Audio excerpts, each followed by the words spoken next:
Hello, എല്ലാവർക്കും ശ്രീസിവ് കുക്കിങ്ങിലേക്ക് സ്വാഗതം. ഞാൻ ഇന്നുണ്ടാക്കുന്നത് ബനാന ഹൽവയാണ്. അപ്പോൾ അതെങ്ങനെ ഉണ്ടാക്കുന്നത് നോക്കാം. അതിനായിട്ട് 3 ഏത്തപ്പഴം എടുത്തിട്ടുണ്ട്. നന്നായിട്ട് പഴുത്ത ഏത്തപ്പഴം തന്നെ എടുക്കുക. ബനാന ഹൽവ ഉണ്ടാക്കാൻ വേണ്ടിയിട്ട് നന്നായിട്ട് പഴുത്ത ഏത്തപ്പഴം എടുക്കുന്നതാണ് നല്ലത്. ഇനി ഇതെല്ലാം കൂടെ ഒന്ന് അരിഞ്ഞെടുക്കാം. ഇനി ഈ അരിഞ്ഞെടുത്ത ഏത്തപ്പഴം എല്ലാം കൂടി നമുക്കൊരു മിക്സിയുടെ ജാറിലേക്കിട്ട് അരച്ചെടുക്കാം. അതിനായിട്ട് ഞാൻ 2 സെറ്റായിട്ടാണ് ഇത് അരച്ചെടുക്കുന്നത്. ഇത് അരച്ചെടുക്കാനായിട്ട് പ്രത്യേകിച്ച് വെള്ളമൊന്നും ഒഴിച്ചു കൊടുക്കുന്നില്ല.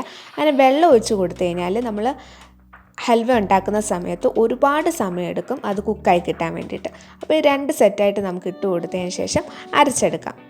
അപ്പോൾ അരച്ചെടുത്ത ഏത്തപ്പഴം ഒരു പാത്രത്തിലേക്ക് ഒഴിച്ചു കൊടുക്കാം.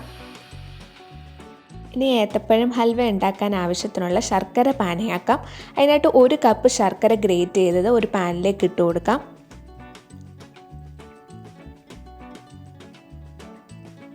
ഇനി ഇതിലേക്ക് 3 ടേബിൾ സ്പൂൺ വെള്ളം കൂടെ ചേർത്ത് കൊടുക്കാം.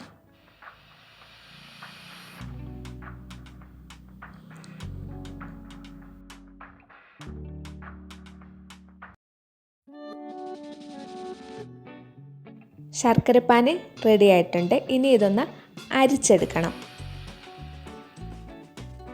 ഇനി ഒരു പാനിലേക്ക് 1 ടേബിൾ സ്പൂൺ നെയ്യ് ചേർത്ത് കൊടുക്കാം.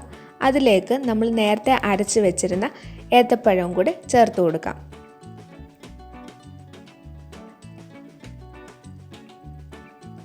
ഇനി ഏത്തപ്പഴവും നെയ്യും കൂടി നന്നായിട്ട് മിക്സ് ആയതിന് ശേഷം ഇതിലേക്ക് നേരത്തെ തയ്യാറാക്കി വെച്ചിരുന്ന ശർക്കര പാനിയും കൂടി ഒഴിച്ചു കൊടുക്കാം.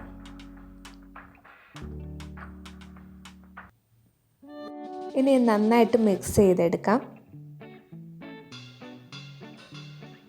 ഇനി ഇതൊരു മീഡിയം ഫ്ലെയിമിലിട്ട് വഴറ്റിയെടുക്കാം. അപ്പോൾ ഈ ശർക്കരയും ഏത്തപ്പഴവും എല്ലാം കൂടി നന്നായിട്ട് മിക്സായി വന്നിട്ടുണ്ട്. ഇനി ഈ മധുരം ഒന്ന് ബാലൻസ് ചെയ്യാൻ വേണ്ടിയിട്ട് ഒരു നുള്ള് ഉപ്പും കൂടി ചേർത്ത് കൊടുക്കാം.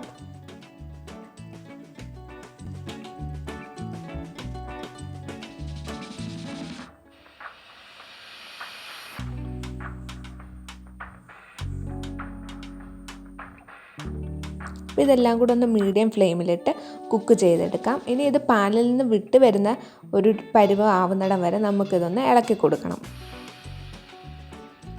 ഇനി ഈ സമയത്ത് കുറച്ച് ഏലക്കാപ്പൊടിയും കൂടി ചേർത്ത് കൊടുക്കാം.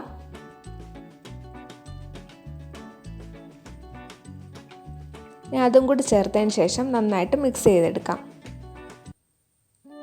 അപ്പോൾ പാനിൽ നിന്ന് ഇപ്പം വിട്ട് വരുന്നുണ്ട്.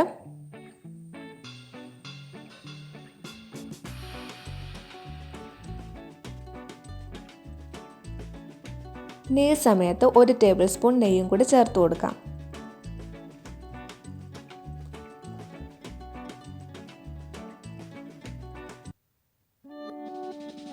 ഇനി ഇതിലേക്ക് കുറച്ച് നിലക്കടലയും കൂടി ചേർത്ത് കൊടുക്കാം. ബദാമോ കാഷ്യൂനട്ടോ എന്താണെങ്കിലും നമുക്ക് ചേർത്ത് കൊടുക്കാം. അപ്പോൾ ഇപ്പോൾ പാനിൽ നിന്ന് നന്നായിട്ട് വിട്ട് വരുന്നുണ്ട്. ഇപ്പോൾ കുറച്ച് തിക്കായി വന്നിട്ടുണ്ട്. ഇനി ഈ സമയമാകുമ്പോഴത്തേക്ക് നമുക്ക് പാനിൽ നിന്ന് ഒരു പാത്രത്തിലേക്ക് അത് മാറ്റാം. പാത്രത്തിൽ നന്നായിട്ട് നെയ്യ് ബ്രഷ് ചെയ്തിട്ടുണ്ട്. ഇനി ഇതെല്ലാം കൂടി നമുക്കൊന്ന് ഷേപ്പ് ചെയ്തെടുക്കാം.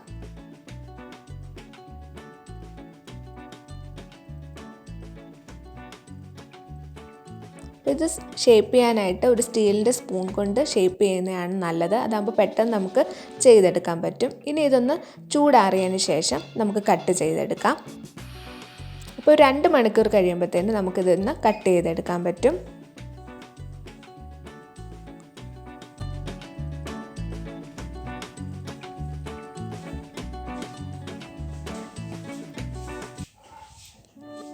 ഒരുപാട് ക്വാണ്ടിറ്റി ഏത്തപ്പഴം എടുത്തു കഴിഞ്ഞാൽ ഹൽവയ്ക്ക് ഏത്തപ്പഴത്തിൻ്റെ ടേസ്റ്റ് മുന്നിട്ട് നിൽക്കും.